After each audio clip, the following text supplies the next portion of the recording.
میں نے گھر میں چوری کے ڈر سے کیمرے لگوائے۔ اگلے دن جب میں نے ریکارڈنگ دیکھی تو چور باہر سے نہیں آیا تھا، بلکہ میری اپنی بیوی رات کے 2 بجے اٹھ کر کچن میں کھانے میں زہر ملا رہی تھی۔ میں نے پولیس بلانے کی بجائے جب وجہ پوچھی تو اس نے روتے ہوئے کہا، رات کا سناٹا تھا اور میں اس وقت اپنے ہی گھر کے بیڈ روم میں لیٹا چھت کو گھور رہا تھا، مگر میری آنکھوں میں نیند کا نام و نشان تک نہیں تھا۔ میرے پہلو میں میری بیوی گہری نیند سو رہی تھی، یا شاید وہ سونے کا ڈرامہ کر رہی تھی۔ یہ وہ سوال تھا جو پچھلے کئی دنوں سے میرے اندر کے سکون کو دیمک کی طرح چاٹ رہا تھا۔ میرے دل کی دھڑکن اتنی تیز تھی کہ مجھے اپنے سینے میں اس کی گونج صاف سنائی دے رہی تھی، اور ماتھے پر پسینے کے قطرے نمودار ہو چکے تھے۔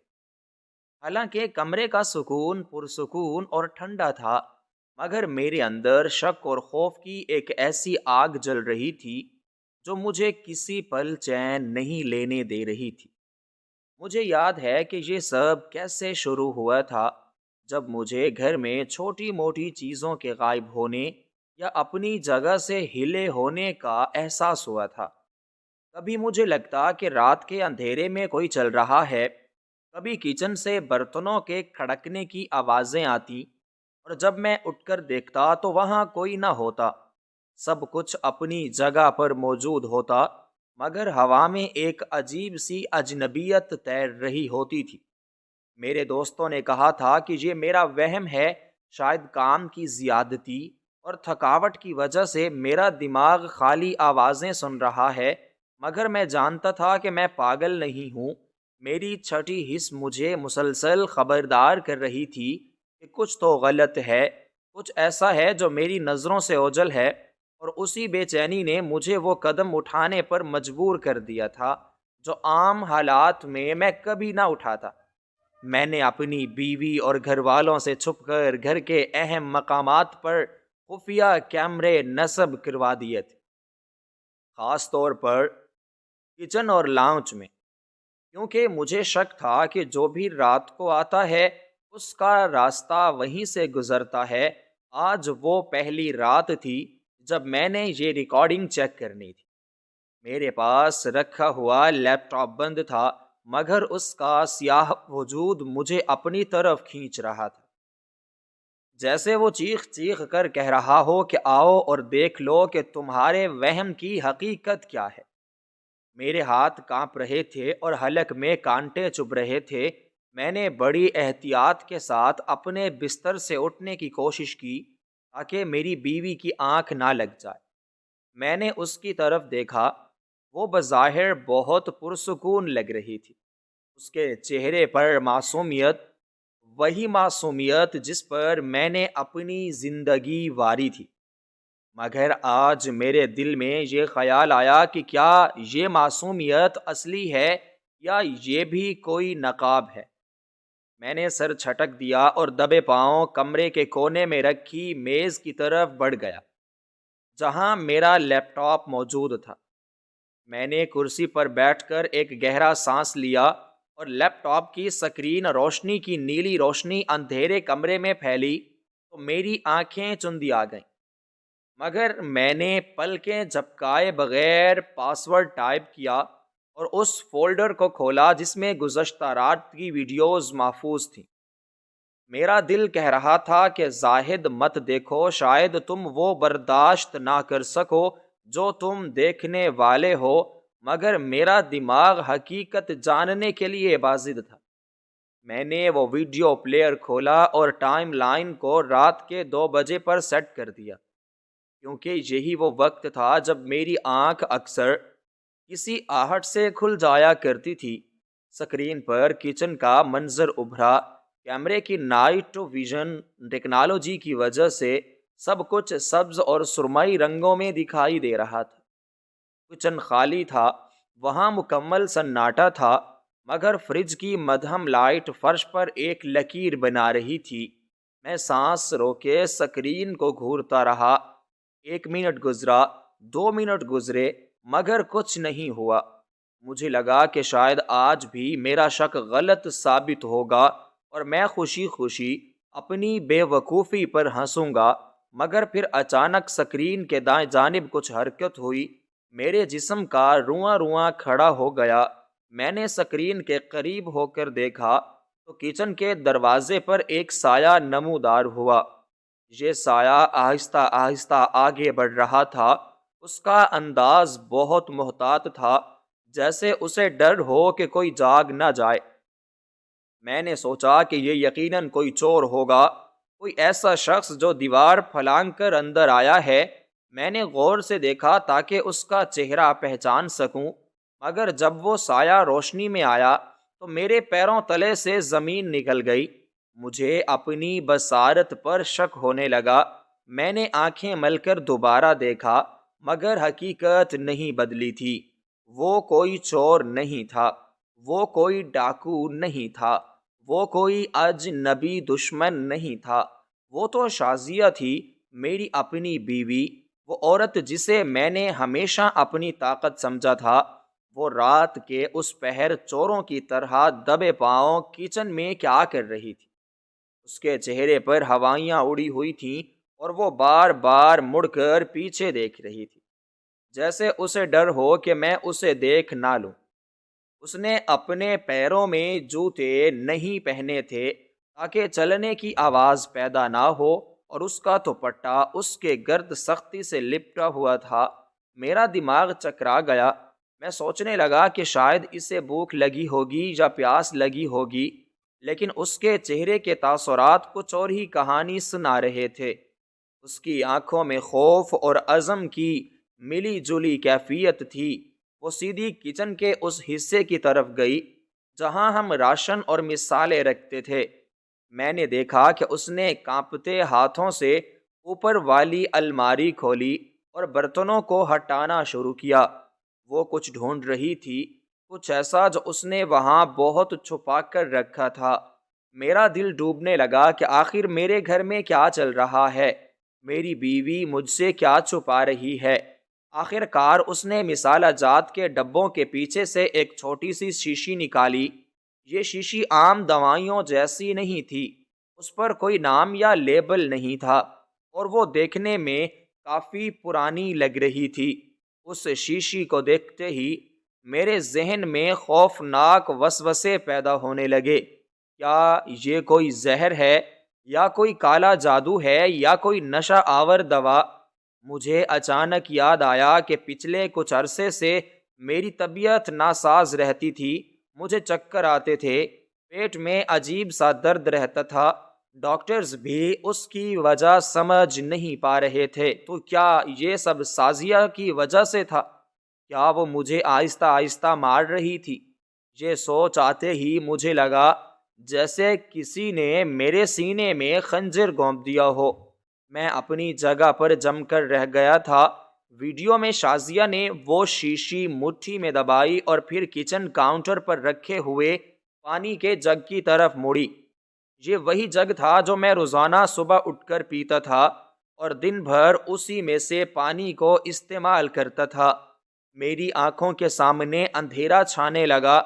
مجھے یقین ہو گیا کہ میری زندگی کا سب سے بڑا دھوکہ میرے ساتھ ہو رہا ہے۔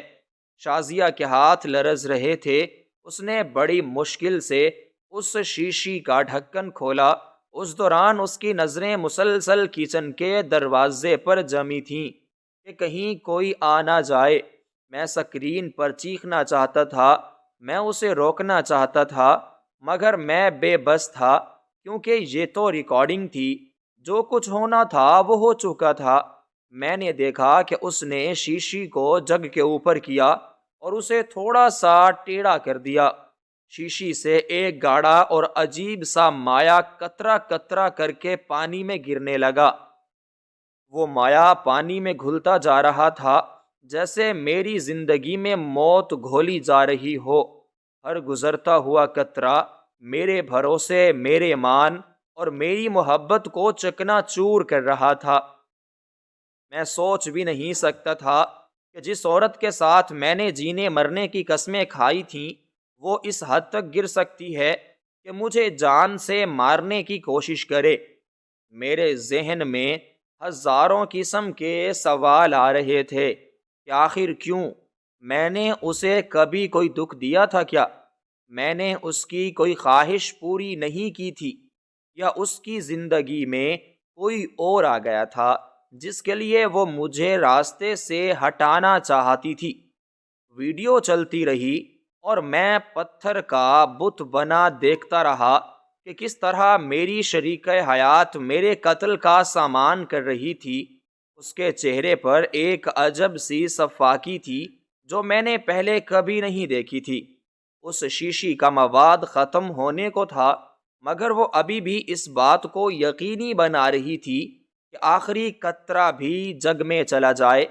میں نے محسوس کیا کہ میرا جسم ٹھنڈا پڑ رہا ہے اور مجھے متلی کی کیفیت ہو رہی ہے۔ یہ منظر میری برداشت سے بالا تر تھا، مگر میں نظریں نہیں ہٹا پا رہا تھا۔ میں دیکھ رہا تھا کہ کس طرح وہ زہر یا جو بھی وہ چیز تھی جو پانی میں مل کر بے رنگ ہوتی جا رہی تھی، تاکہ مجھے پیتے وقت شک نہ ہو یہ ایک سوچی سمجھی سازش تھی اور میں اس کا شکار بن چکا تھا۔ شازیہ نے شیشی خالی کرنے کے بعد جلدی سے اس کا ڈھکن بند کیا اور اسے واپس اپنی جیب میں چھپا لیا۔ اس کے بعد اس نے چمچ سے پانی کو ہلایا تاکہ وہ مایا اچھی طرح مکس ہو جائے۔ اس کا یہ عمل اس قدر مہارت سے تھا کہ لگتا تھا وہ روزانہ یہ کام کرتی ہے۔ میرے آنسو نکل آئے تھے، مگر یہ آنسو دکھ کے نہیں بلکہ غصے اور نفرت کے تھے۔ میں نے فیصلہ کر لیا تھا کہ اب میں مزید خاموش نہیں رہوں گا۔ میں اب اس ڈرامے کا ڈراپ سین کر کے رہوں گا۔ میں نے سکرین پر چلتی ویڈیو کو وہیں روکا جہاں وہ مایا جگہ میں انڈیل رہی تھی اور اس تصویر کو اپنی آنکھوں میں نقش کر لیا تاکہ جب میں اس سے سوال کروں تو میری آنکھوں میں شک نہیں بلکہ یقین ہو۔ میں نے لیپ ٹاپ بند نہیں کیا بلکہ وہیں کا کھلا چھوڑ دیا اور اپنی جگہ سے کھڑا ہو گیا۔ میرے پیروں میں جان نہیں تھی، مگر میرے غصے نے مجھے طاقت دی تھی۔ میں نے سوچا کہ ابھی جاؤں اور اسے جگاؤں اور جا کر اس کا گریبان پکڑ لوں، پوچھوں کہ آخر اس نے ایسا کیوں کیا، مگر پھر میں رک گیا۔ میں نے سوچا کہ جذبات میں آ کر کوئی غلط قدم نہیں اٹھانا چاہیے، مجھے رنگے ہاتھوں پکڑنا چاہیے یا کم از کم یہ ثبوت اس کے منہ پر جا کے مارنا چاہیے۔ میں کمرے میں ٹہلنے لگا، میرا دماغ بٹھی کی طرح تپ رہا تھا۔ باہر صبح کی ہلکی روشنی نمودار ہونا شروع ہو گئی تھی، مگر میری زندگی میں اندھیرا چھا چکا تھا۔ میں کچن کی طرف گیا، وہاں وہ جگ اسی طرح رکھا تھا۔ بظاہر وہ صاف شفاف پانی لگ رہا تھا، مگر میں جانتا تھا کہ اس میں میری موت تیر رہی ہے۔ میں نے وہ جگ اٹھایا اور واپس کمرے میں آ گیا۔ میرا ارادہ تھا کہ جیسے ہی وہ جاگے گی میں اسے یہ پانی پینے کو کہوں گا اور دیکھوں گا کہ وہ کیا کرتی ہے، کیا وہ پی لے گی یا انکار کرے گی۔ یہی اس کی سچائی کا امتحان ہوگا۔ میں کرسی پر بیٹھ کر اس کے جاگنے کا انتظار کرنے لگا۔ ہر گزرتا لمحہ مجھ پر بھاری تھا۔ میں بار بار اس سکرین کی طرف دیکھتا جہاں وہ مایا گر رہا تھا اور پھر اپنی سوئی ہوئی بیوی کی طرف دیکھتا جو اتنے اطمینان سے سو رہی تھی جیسے اس نے کچھ کیا ہی نہ ہو۔ یہ منافقت مجھے اندر سے توڑ رہی تھی۔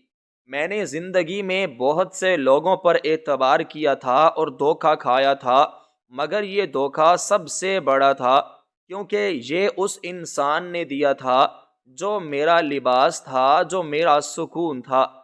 زاہد تم کتنے بے وقوف ہو، میں نے خود کو کوسا کہ اتنے عرصے تک تم اپنی ہی آستین میں سانپ پالتے رہے اور تمہیں خبر تک نہ ہوئی۔ اب جب راز کھل چکا تھا تو مجھے اپنے آپ پر اور اپنی محبت پر گھن آ رہی تھی۔ میں نے فیصلہ کر لیا تھا کہ آج اس کہانی کا اختتام ہو کر رہے گا، خواہ اس کا انجام کچھ بھی ہو۔ میں اب مزید اس جھوٹ کی زندگی نہیں جی سکتا تھا۔ میں نے جگ کو زور سے میز پر رکھا، جس کی آواز سے شازیہ کی آنکھ کھل گئی۔ اس نے انگڑائی لیتے ہوئے میری طرف دیکھا اور مسکرائی۔ اس کی مسکراہٹ دیکھ کر میرے تن بدن میں آگ لگ گئی کہ یہ عورت کس قدر مکار ہے، قتل کی کوشش کے بعد مسکرا کیسے سکتی ہے؟ میں نے کوئی جواب نہیں دیا، بس اسے گھورتا رہا۔ میری خاموشی اور انداز دیکھ کر اس کی مسکراہٹ سمٹ گئی اور اس کے چہرے پر تشویش نمودار ہوئی۔ اس نے پوچھا، خیریت تو ہے؟ آپ اتنی صبح کیوں جاگ رہے ہیں اور اس طرح کیوں دیکھ رہے ہیں؟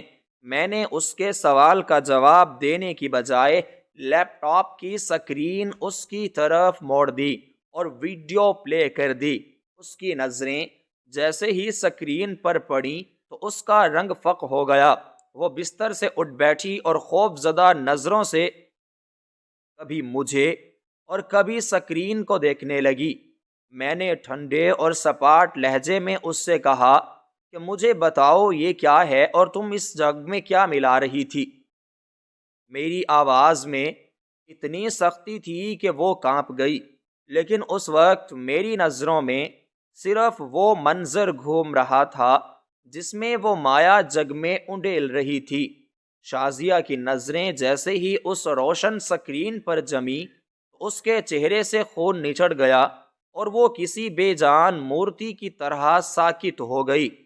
اس کے ہونٹ کپ کپا رہے تھے مگر ان میں سے کوئی آواز نہیں نکل رہی تھی۔ کمرے میں ایک ایسی بھیانک خاموشی چھا گئی تھی جو طوفان سے پہلے کی خاموشی سے زیادہ خوفناک تھی۔ میں اس کے چہرے کے ایک ایک تاثر کو غور سے دیکھ رہا تھا تاکہ اس کی آنکھوں میں چھپا جرم پڑھ سکوں۔ میرا دل چاہ رہا تھا کہ وہ ابھی اسی وقت انکار کر دے، وہ کہہ دے کہ یہ کوئی اور ہے یا یہ کوئی مذاق ہے، مگر اس کی خاموشی اور خوف زدہ آنکھیں میرے شک کو یقین کی مہر لگا رہی تھیں۔ میں نے لیپ ٹاپ کی سکرین کو اپنی طرف کیا اور پھر اس کی آنکھوں میں آنکھیں ڈال کر انتہائی سرد لہجے میں پوچھا کہ یہ کیا تماشا ہے؟ شازیہ، تم رات کے اس پہر میرے پینے کے پانی میں کیا ملا رہی تھی؟ میری آواز میں چھپا غصہ اور درد اتنا شدید تھا کہ وہ سہم کر پیچھے کو ہٹ گئی اور بستر کے سرہانے سے جا کے لگی۔ اس نے کچھ بولنے کی کوشش کی مگر اس کی آواز اس کے حلق میں اٹک گئی تھی۔ اس کے ہاتھ بے اختیار اس جیب کی طرف گئے جہاں اس نے وہ شیشی چھپائی تھی اور اس کا یہ عمل میری نظروں سے چھپ نہ سکا۔ میں نے ایک جھٹکے سے اس کا ہاتھ پکڑا اور اسے جھنجھوڑ کر رکھ دیا۔ میرا صبر کا پیمانہ لبریز ہو چکا تھا۔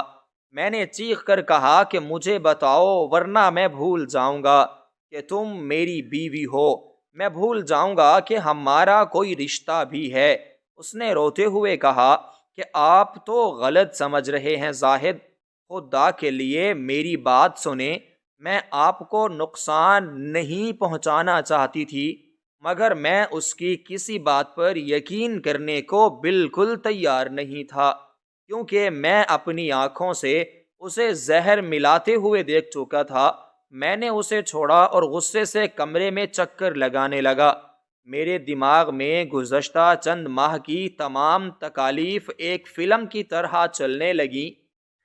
مجھے یاد آیا کہ کس طرح مجھے روزانہ صبح اٹھ کر شدید سر درد ہوتا تھا، کس طرح میرا معدہ جلتا تھا اور مجھے چکر آتے تھے۔ ڈاکٹر کہتے تھے کہ یہ ذہنی دباؤ ہے مگر اب مجھے سمجھ آ رہا تھا کہ یہ ذہنی دباؤ نہیں تھا بلکہ یہ وہ میٹھا زہر تھا جو میری اپنی بیوی مجھے روزانہ تھوڑا تھوڑا کر کے کھلا رہی تھی تاکہ میں تڑپ تڑپ کر مروں اور کسی کو بھی اس پر کبھی شک نہ ہو۔ میں نے میز پر رکھا ہوا وہ پانی کا جگ اٹھایا اور اسے شازیہ کے سامنے کر دیا۔ میں نے کہا کہ اگر تم سچی ہو اور اس میں زہر نہیں ہے تو یہ پانی پی کر دکھاؤ۔ اگر تمہیں یقین ہے کہ تم نے اس میں کچھ غلط نہیں ملایا تو ابھی میرے سامنے یہ پورا جگ خالی کرو۔ شازیہ نے خوف زدہ نظروں سے اس جگ کو دیکھا اور نفی میں سر ہلایا۔ اس کا رنگ ہلدی کی طرح زرد ہو چکا تھا اور وہ مسلسل روئے جا رہی تھی۔ اس کا پانی پینے سے انکار کرنا میرے لیے سب سے بڑا ثبوت تھا۔ اگر وہ بے گناہ ہوتی تو بلا جھجک وہ پانی پی لیتی، مگر وہ جانتی تھی کہ اس پانی میں موت ملی ہوئی ہے۔ میں نے جگ کو زور سے زمین پر پٹکنے کا ارادہ کیا، مگر پھر رک گیا، کیونکہ یہ جگ اور اس میں موجود پانی عدالت میں میرے کام آنے والا تھا۔ یہ اس کے جرم کا سب سے بڑا گواہ تھا۔ میں نے جگ کو احتیاط سے ایک طرف رکھا اور شازیہ کی طرف بڑھا۔ میرا چہرہ غصے سے تمتما رہا تھا اور میری آنکھوں میں خون اتر آیا تھا۔ میں نے اس کے دونوں کندھوں کو جکڑ لیا اور اسے زور سے ہلایا۔ میں نے پوچھا کہ آخر کیوں شازیہ؟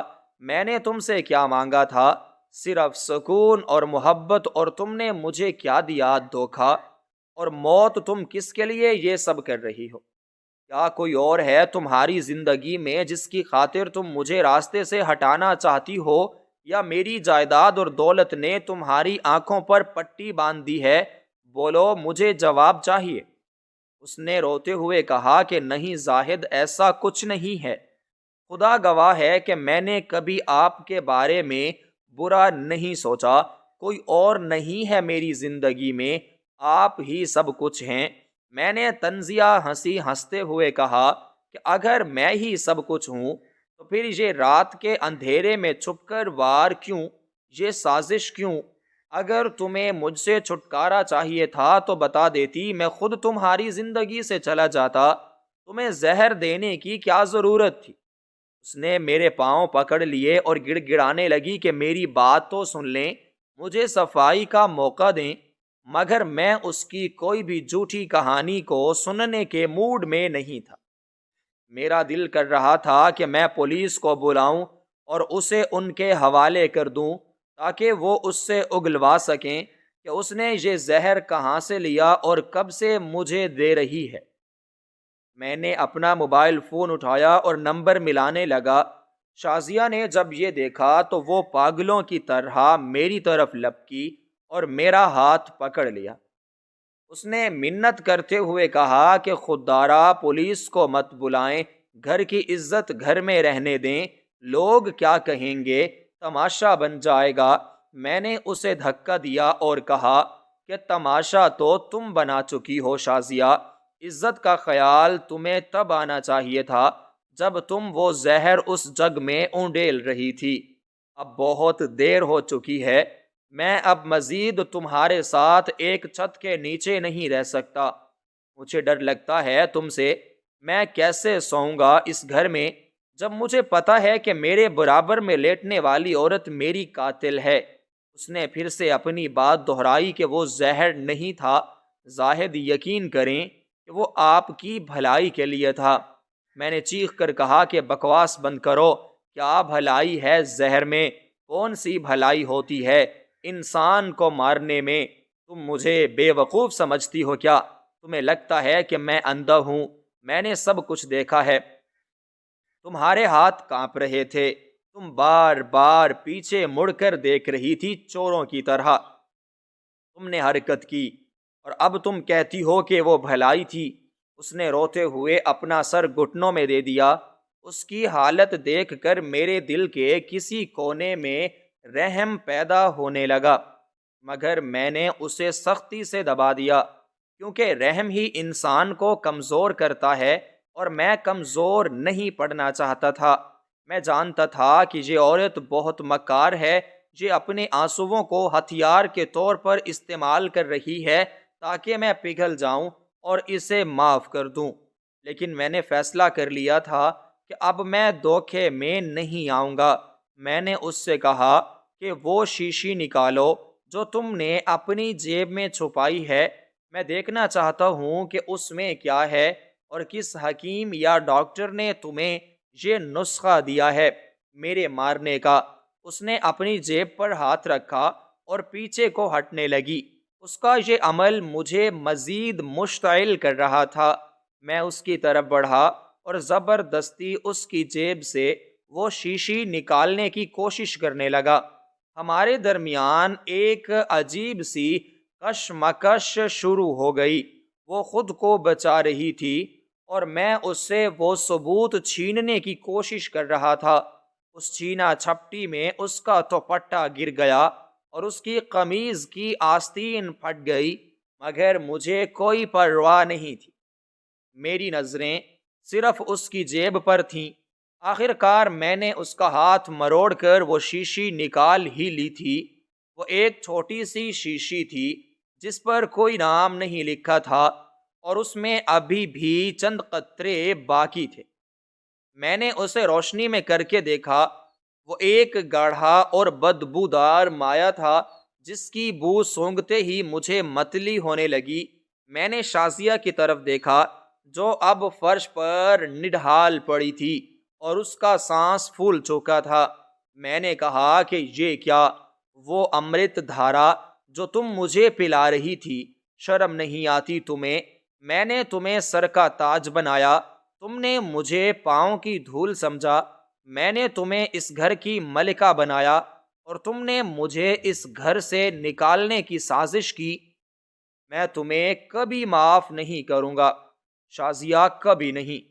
میری آواز میں دراڑیں پڑ رہی تھیں کیونکہ میرا دل خون کے آنسو رو رہا تھا۔ محبت اور نفرت کی جنگ میں میری محبت ہار رہی تھی اور نفرت جیت رہی تھی۔ شازیہ نے ہمت متجمع کی اور اٹھ کر بیٹھ گئی۔ اس نے اپنے آنسو پونچھے اور ایک عجیب سی سنجیدگی کے ساتھ میری طرف دیکھا۔ اس کی آنکھوں میں اب خوف کی جگہ ایک عزم تھا۔ اس نے دھیمی لیکن مضبوط آواز میں کہا کہ زاہد، آپ جو سمجھ رہے ہیں وہ سچ نہیں ہے۔ آپ کو لگتا ہے میں آپ کو مارنا چاہتی ہوں، لیکن حقیقت یہ ہے کہ میں آپ کو بچانے کی کوشش کر رہی تھی۔ میں نے غصے سے کہا کہ کس سے بچا رہی تھی تم مجھے؟ زندگی سے صحت یا تو خوشیوں سے تم نے میرا گھر جہنم بنا دیا ہے۔ اس نے کہا کہ نہیں، میں آپ کو آپ کے اپنے آپ سے بچا رہی تھی۔ آپ کے دماغ میں جو طوفان چل رہا ہے اس سے بچا رہی تھی۔ میں اس کی بات سمجھ نہیں پایا اور مجھے لگا کہ وہ اب مجھے پاگل ثابت کرنے کی کوشش کر رہی ہے تاکہ اپنا جرم چھپا سکے۔ میں نے کہا کہ اب تم مجھ پر الزام لگاؤ گی کہ میں پاگل ہوں، میں وہمی ہوں، تاکہ تمہارا گناہ چھپ جائے۔ واہ شازیہ واہ، تمہاری ہوشیاری کی داد دینی پڑے گی۔ پہلے زہر دیا اور اب جب پکڑی گئی ہو تو مجھے ہی مریض بنا رہی ہو۔ اس نے کہا کہ میں جھوٹ نہیں بول رہی۔ آپ یاد کریں پچھلے کچھ عرصے سے آپ کی حالت کیا ہے۔ آپ کو راتوں کو نیند نہیں آتی۔ آپ کو لگتا ہے کہ کوئی آپ کا پیچھا کر رہا ہے۔ آپ نے یہ کیمرے کیوں لگوائے؟ اسی لیے نہ کہ آپ کو شک تھا کہ کوئی باہر سے آتا ہے، لیکن زاہد کوئی باہر سے نہیں آتا تھا۔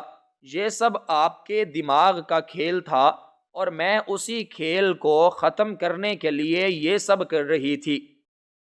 میں نے غصے سے شیشی وہ والی دیوار پر دے ماری اور وہ چکنا چور ہو گئی۔ میں نے کہا کہ بس بہت ہو گیا، میں اب تمہاری ایک بات نہیں سنوں گا۔ یہ سب کہانیاں عدالت میں سنانا، وہی فیصلہ ہوگا کہ کون پاگل ہے اور کون قاتل۔ میں نے دوبارہ فون اٹھایا اور تھانے کا نمبر ملانے لگا۔ میرا ہاتھ کانپ رہا تھا مگر میرا ارادہ پکا تھا۔ شازیہ نے جب دیکھا کہ میں واقعی پولیس کو بلا رہا ہوں تو وہ میری طرف بھاگی اور میرے قدموں میں گر گئی۔ اس نے میرے پاؤں پکڑ لیے اور پھوٹ پھوٹ کر رونے لگی۔ اس نے کہا کہ میری قسم زاہد، ایسا مت کریں، آپ پچھتائیں گے۔ جب آپ کو سچ پتہ چلے گا تو آپ خود کو معاف نہیں کر پائیں گے۔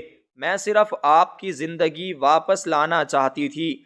میں وہ پرانا زاہد واپس چاہتی تھی جو مجھ سے پیار کرتا تھا، جو مجھ پر اعتبار کرتا تھا۔ یہ شک کرنے والا اور ڈرا ہوا زاہد میرا شوہر نہیں ہے۔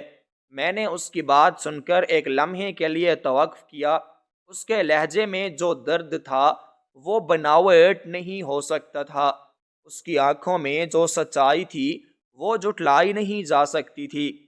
مگر پھر میری نظر اس ٹوٹے ہوئے شیشی کے ٹکڑوں پر اور اس سے نکلے ہوئے مائع پر پڑی اور میرا دل پھر سے سخت ہو گیا۔ میں نے سوچا کہ ہر مجرم پکڑے جانے پر ایسے ہی روتا ہے، ایسے ہی منتیں کرتا ہے۔ اگر میں نے آج اسے معاف کر دیا تو کل یہ پھر کوشش کرے گی اور شاید اگلی بار وہ کامیاب ہو جائے اور میں ہمیشہ کے لیے سو جاؤں۔ میں نے اپنے پاؤں چھڑائے اور پیچھے ہٹ گیا۔ میں نے کہا کہ میرے پاس مت آؤ، مجھے تم سے گھن آتی ہے۔ میں نے کبھی سوچا بھی نہیں تھا کہ میرا انجام میری اپنی بیوی کے ہاتھوں ہوگا۔ تم نے ہمارے مقدس رشتے کی توہین کی ہے، تم نے میرے اعتماد کا قتل کیا ہے جو جسمانی قتل سے زیادہ تکلیف دہ ہے۔ شازیہ فرش پر بیٹھی رو رہی تھی اور میں کھڑکی کے پاس جا کر کھڑا ہو گیا۔ باہر سورج مکمل طور پر نکل چکا تھا اور دنیا اپنے کاموں میں مصروف تھی، مگر میرے کمرے میں ابھی بھی رات تھی، اندھیری اور خوفناک رات۔ مجھے باہر چلتے ہوئے لوگوں پر شک آ رہا تھا جو اپنی زندگیوں میں مگن تھے۔ انہیں کیا معلوم کہ اس دیوار کے پیچھے ایک انسان کی دنیا اجڑ چکی ہے۔ مجھے اپنی قسمت پر رونا آ رہا تھا۔ میں نے مڑ کر شازیہ کی طرف دیکھا جو اب خاموش ہو چکی تھی۔ وہ خالی نظروں سے فرش کو گھور رہی تھی جیسے اس نے ہار مان لی ہو۔ اس کی یہ خاموشی مجھے اور بھی زیادہ پریشان کر رہی تھی۔ کیا وہ کوئی نئی چال چل رہی ہے یا واقعی وہ بے گناہ ہے؟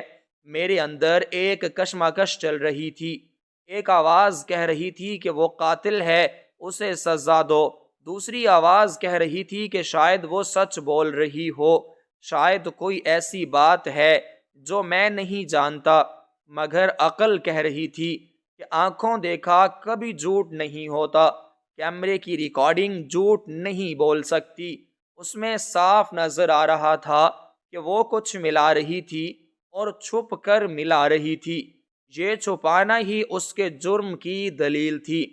اگر وہ کوئی دوا تھی تو اس نے مجھے بتایا کیوں نہیں؟ اس نے ڈاکٹر کے سامنے یا روشنی میں کیوں نہیں دی؟ اس نے رات کے اندھیرے کا انتخاب کیوں کیا؟ یہ سارے سوالات میرے دماغ میں ہتھوڑے برسا رہے تھے اور ان کا جواب صرف ایک تھا کہ وہ مجھے مارنا چاہتی تھی۔ میں نے فیصلہ کر لیا کہ میں اب مزید بحث کا کوئی فائدہ نہیں۔ میں قانون کا سہارا لوں گا اور وہی دودھ کا دودھ اور پانی کا پانی کریں گے۔ میں نے فون کان سے لگایا اور دوسری طرف گھنٹی جانے کا انتظار کرنے لگا۔ شازیہ نے سر اٹھا کر مجھے دیکھا۔ اس کی آنکھوں میں اب آنسو نہیں تھے بلکہ ایک عجیب سی ویرانی تھی۔ اس نے کہا کہ ٹھیک ہے زاہد، اگر آپ یہی چاہتے ہیں تو بلا لیں پولیس کو، لیکن پولیس کے آنے سے پہلے صرف ایک بار وہ کاغذ دیکھ لیں جو میں نے پرس میں رکھا ہے، شاید اس کے بعد آپ کو پولیس کی ضرورت نہ پڑے۔ اس کی آواز میں اتنا یقین تھا کہ میں ایک لمحے کے لیے پھر سے تذبذب کا شکار ہو گیا۔ میں نے فون کان سے ہٹا لیا اور اس کے پرس کی طرف دیکھا جو ڈریسنگ ٹیبل پر پڑا تھا۔ میرا دل دھک دھک کرنے لگا کہ آخر اس پرس میں ایسا کیا ہے؟ کیا اس میں کوئی وصیت نامہ ہے یا کسی اور کا خط، یا واقعی کوئی ایسی چیز جو اس سارے معاملے کا رخ موڑ دے گی؟ میں نے پرس کی طرف قدم بڑھایا مگر میری نظریں شازیہ پر جمی تھیں کہ کہیں وہ مجھ پر حملہ نہ کر دے۔ میں پرس کے قریب پہنچا اور اس کی زپ کھولی۔ میرا ہاتھ اندر گیا اور میری انگلیوں نے ایک کاغذ کو چھوا۔ میں نے وہ کاغذ باہر نکالا۔ وہ ایک مڑا توڑا کاغذ تھا جس پر کچھ لکھا ہوا تھا۔ میں نے اسے کھولا تو دیکھا کہ وہ ایک ڈاکٹر کا نسخہ تھا جس پر تاریخ بھی پرانی نہیں تھی۔ میں نے پڑھنے کی کوشش کی مگر میرے ہاتھ کانپ رہے تھے اور الفاظ میری نظروں کے سامنے رقص کر رہے تھے۔ میں ابھی پوری طرح سمجھ بھی نہیں پایا تھا کہ یہ کیا ہے کہ شازیہ نے بولنا شروع کیا۔ اس نے کہا کہ زاہدہ، یہ وہ نسخہ ہے جو آج ڈاکٹر نے آپ کے لیے لکھا تھا جب ہم پچھلے ہفتے ان کے پاس گئے تھے، مگر آپ کو یاد نہیں کیونکہ آپ اپنی ہی دنیا میں گم تھے۔ میں نے حیرت سے اسے دیکھا۔ میں ڈاکٹر کے پاس کب گیا تھا؟ مجھے تو کچھ یاد نہیں تھا۔ کیا واقعی میری یادداشت جا رہی تھی یا یہ بھی اس کی کوئی چال تھی؟ کاغذ پر لکھی ہوئی دوائیوں کے نام مجھے اجنبی لگ رہے تھے، مگر ان کے نیچے لکھی ہوئی بیماری کی تشخیص نے میرے ہوش اڑا دیے تھے۔ وہاں کچھ ایسا لکھا تھا جسے پڑھ کر مجھے لگا کہ زمین میرے پیروں تلے سے نکل گئی ہے، مگر میں ابھی بھی ماننے کو تیار نہیں تھی کہ میں غلط ہوں۔ میں نے سوچا کہ یہ جعلی کاغذ بھی ہو سکتا ہے، یہ کوئی بڑی بات نہیں ہے، آج کل سب کچھ بن سکتا ہے۔ میں نے کاغذ کو میز پر پھینکا اور کہا کہ یہ کاغذ کا ٹکڑا تمہیں نہیں بچا سکتا، یہ میں ان چالوں میں نہیں آؤں گا، تم نے جو کیا ہے اس کی سزا تمہیں بھگتنی پڑے گی۔ میں نے دوبارہ فون اٹھایا، مگر شازیہ نے کہا کہ زاہد، اس کاغذ کے ساتھ ایک اور چیز بھی ہے جو شاید آپ کو یقین دلا سکے کہ میں سچ بول رہی ہوں۔ اس نے الماری کی طرف اشارہ کیا۔ میں نے الماری کی طرف دیکھا اور پھر شازیہ کی طرف۔ میرے ذہن میں شکوک و شبہات کے بادل اور بھی گہرے ہو گئے تھے کہ آخر یہ عورت کیا ثابت کرنا چاہتی ہے؟ کیا یہ مجھے الجھا رہی ہے تاکہ اسے بھاگنے کا موقع مل جائے، یا واقعی کوئی ایسا راز ہے جو میری سمجھ سے بالا تر ہے؟ میں تذبذب کی حالت میں وہاں کھڑا تھا، ایک ہاتھ میں فون اور دوسرے ہاتھ میں وہ کاغذ، اور سامنے میری بیوی جو مجرم بھی لگ رہی تھی اور مظلوم بھی۔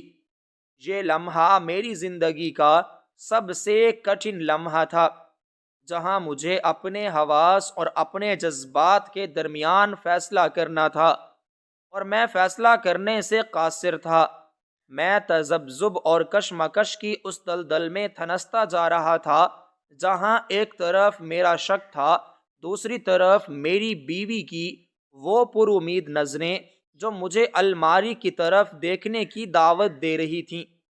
میرے ہاتھ میں پکڑا ہوا فون اب مجھے بہت بھاری محسوس ہو رہا تھا، جیسے وہ انصاف کا ترازو ہو جو کسی بھی وقت غلط سمت میں جھک سکتا تھا۔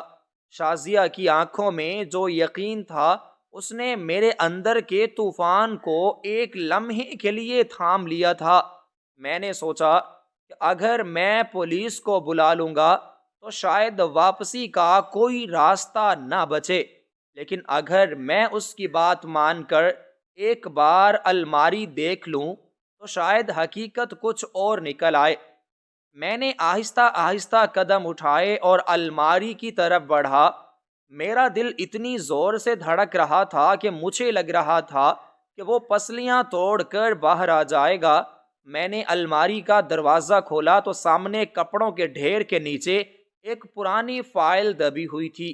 یہ وہ فائل تھی جسے میں نے مہینوں سے ہاتھ نہیں لگایا تھا، بلکہ میں تو اس کے وجود کو ہی فراموش کر چکا تھا۔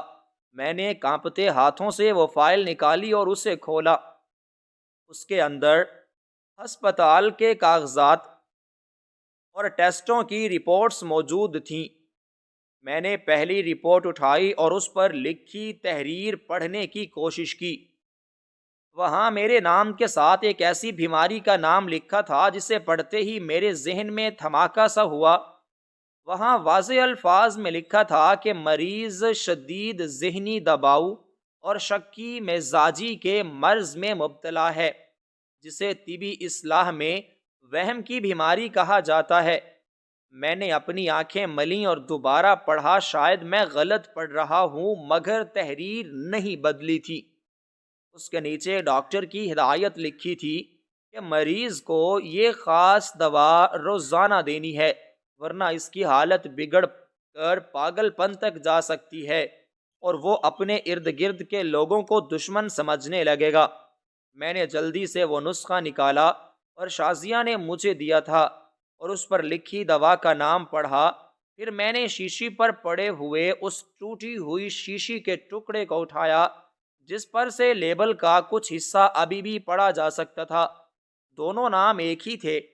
میرے ہاتھوں سے فائل چھوٹ کر گر گئی اور میرا دماغ چکرا گیا۔ مجھے اچانک سب کچھ یاد آنے لگا۔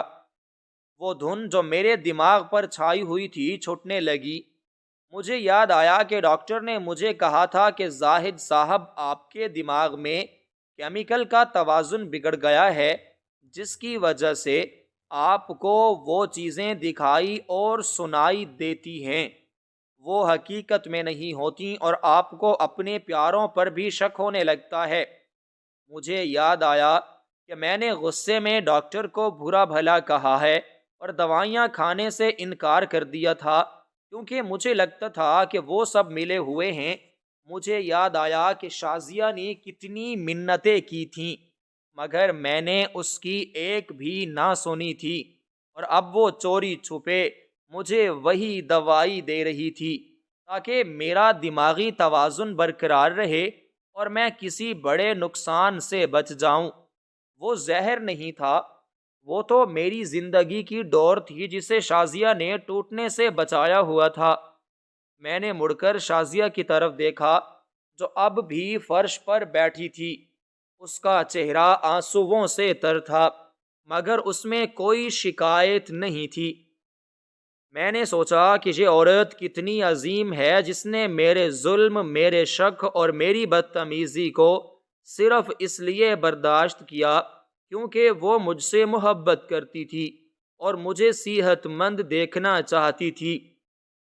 میں نے اسے قاتل سمجھا، میں نے اسے چور سمجھا، میں نے اسے سازشی سمجھا، مگر وہ تو میری محافظ تھی، میری مسیحا تھی۔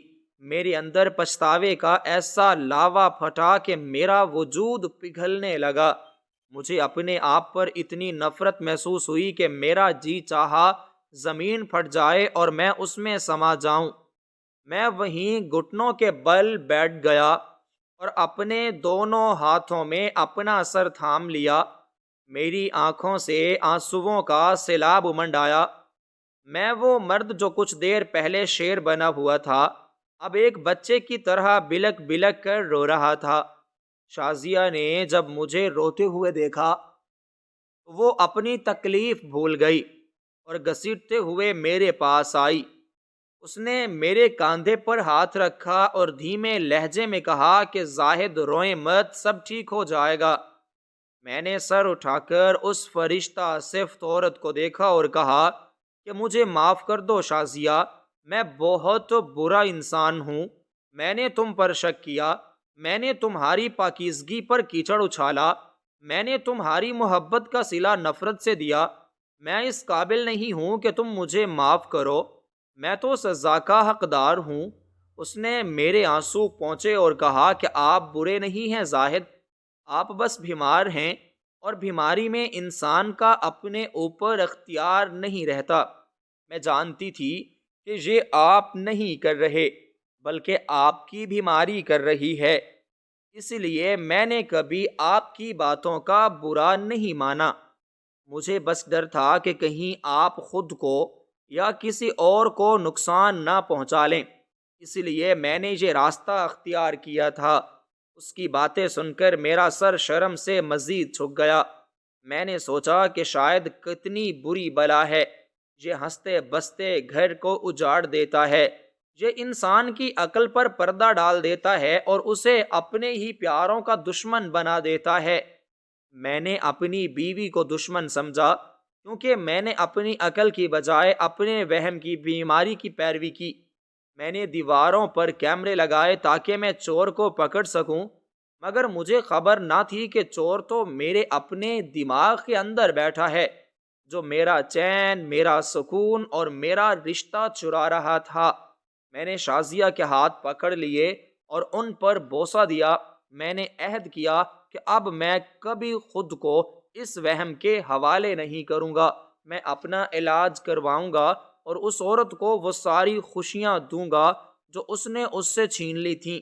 میں نے وہ پانی کا جگ اٹھایا جو میں نے ثبوت کے طور پر رکھا تھا اور اسے وہیں سینک میں اونڈیل دیا۔ یہ اس بات کا اعلان تھا کہ اب میرے دل سے شک کا زہر نکل چکا ہے اور اب وہاں صرف یقین اور محبت کا بسیرا ہے۔ میں نے شازیہ کو سہارا دے کر اٹھایا اور اسے گلے لگا لیا۔ اس کے وجود کی گرمی نے میرے اندر کی ساری ٹھنڈک اور خوف کو ختم کر دیا۔ مجھے محسوس ہوا کہ دنیا کی سب سے بڑی عدالت محبت کی عدالت ہے، جہاں ثبوتوں کی نہیں جذبوں کی قدر ہوتی ہے، اور اس عدالت میں شازیہ جیت گئی تھی اور میرا شک ہار گیا تھا۔ باہر سورج پوری آب و تاب سے چمک رہا تھا اور اس کی کرنیں کھڑکی سے اندر آ رہی تھیں۔ کمرے کا اندھیرا ختم ہو چکا تھا، بالکل میرے دل کے اندھیرے کی طرح۔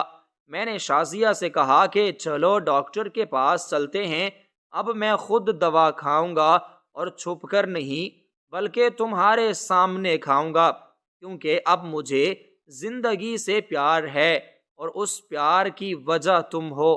یہ کہانی ہمیں یہ سبق دیتی ہے کہ شک ایک ایسا زہر ہے جو رشتوں کی بنیادوں کو کھوکھلا کر دیتا ہے اور انسان کو تنہائی کے اندھیروں میں دھکیل دیتا ہے۔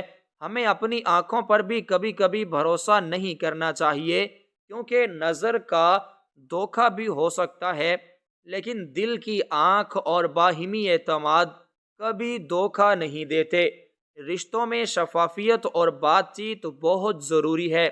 اگر میں نے شازیہ سے پہلے ہی اپنے خدشات کا اظہار کر دیا ہوتا یا اپنی بیماری کو تسلیم کر لیا ہوتا تو نوبت یہاں تک نہ آتی۔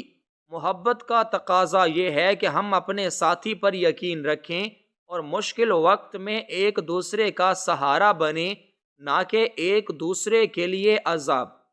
میں نے سیکھ لیا تھا کہ گھر کیمروں سے محفوظ نہیں ہوتے، بلکہ گھر بھروسے اور قربانی سے محفوظ ہوتے ہیں، اور میری بیوی نے اپنی قربانی سے میرا گھر اور میری جان دونوں بچا لیے تھے۔ اب میری زندگی کا ہر لمحہ اس کے نام تھا اور یہی میرا کفارہ تھا۔ میں نے لیپ ٹاپ بند کر دیا اور اس کے ساتھ ہی اپنی زندگی کا وہ خوفناک باب بھی ہمیشہ کے لیے بند کر دیا۔ اب ایک نئی شروعات تھی، جہاں صرف روشنی تھی، سکون تھا اور شازیہ تھی، اور مجھے اس سے زیادہ کچھ نہیں چاہیے تھا۔